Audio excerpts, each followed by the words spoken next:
My name is Maggie Lopez. I'm the Financial Operations Support Manager for Community and Human Services Division.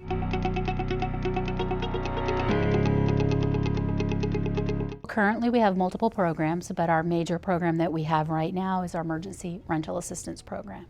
And there's two tranches of funding. We have currently people that were impacted directly by COVID or indirectly impacted by COVID. And all our programs are income-based. So people that are facing an increase into their rental obligation and their rent, but not seeing increases in their pay, a lot of those people meet the criteria for our Emergency Rental Assistance Program.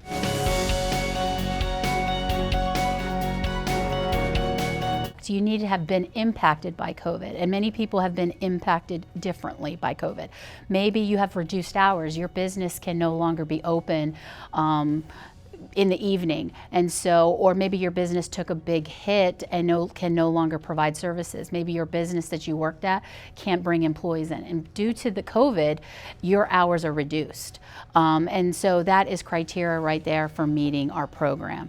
Maybe you're caring for an individual in your family who had COVID, and now you can't work because now you have this person who has health issues that are, having them compromised. That is an COVID impact.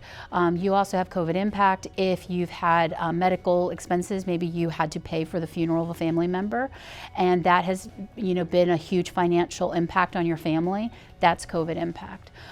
So everybody has also seen COVID impact in the fact that we are in the pandemic period, and they are facing housing instability and financial hardship. Their rent's going up during this pandemic period. So if you meet our income eligibility, you have been impacted by COVID. Your rent's going up, but your pay hasn't. That is your COVID impact. We look at your income. You can do your tax return. You can give us all your information from maybe your employer. Your employer can send a letter saying this employee has had reduction in hours. They've been impacted. Our business has been impacted by COVID. And that means our employees have been impacted. So there's various ways for that documentation that can be provided to us to show that they have been impacted last year, but are still seeing the financial impacts of that.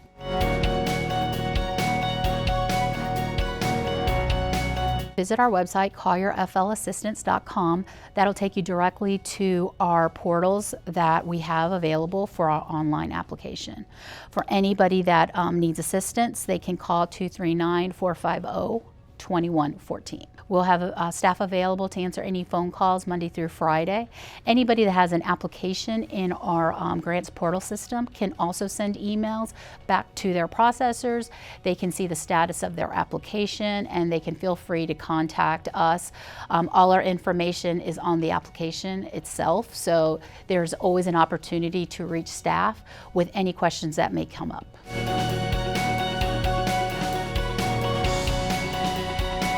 Some of the things we're going to ask is to prove that they're Collier County residents. We're going to want to see IDs, identification confirming that. We're going to want to see that you are also eligible for the program. We want to see your Social Security card, your documentation. We want to see documentation for every member of your household that is over the age of 18.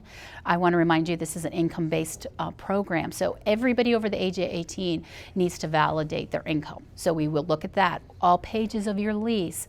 We'll want to see your tax return if you can provide it. We'll want to see your utility bills if you're asking for assistance for that. We'll want to see your rent ledger. If you can't provide your rent ledger, we'll work with your landlord to get that documentation. Payments are made directly to landlords, so a reason why we need a W-9 for the landlord is so that we know who to direct the payment to.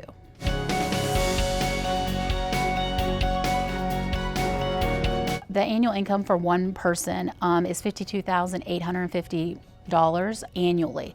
That is what 80% AMI for our area is. That recently changed. Before, and that might be a little bit of confusion for applicants if you started your application prior to April 18th.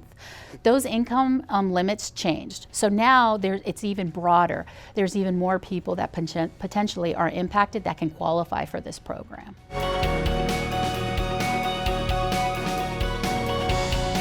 The federal government requires us to do a recertification process every 3 months, ask the questions that we're asking now of our tenants. A lot of tenants are going on month to month. So per lease agreements, we have to ensure that they are still at that residence, and we still have to validate and verify. And so yes, everything that we're requiring are requirements directly from Treasury. I would say that please contact us. We'll work with you. Come in. We have some volunteers that will be working with applicants, going step by step through the application process, where we will guide you through that application. And again, you know, once you're in our program, you potentially are eligible for 18 months of assistance. So keep at it. I know that when everybody is on the verge of being homeless, on the verge of not having a place for their children to sleep at night, it's hard for them to understand, well, I still need that one document from your landlord. I still need you to sign that one document and that one page in your lease. But once we get past that, once we get through it and get that documentation, we will be able to help you.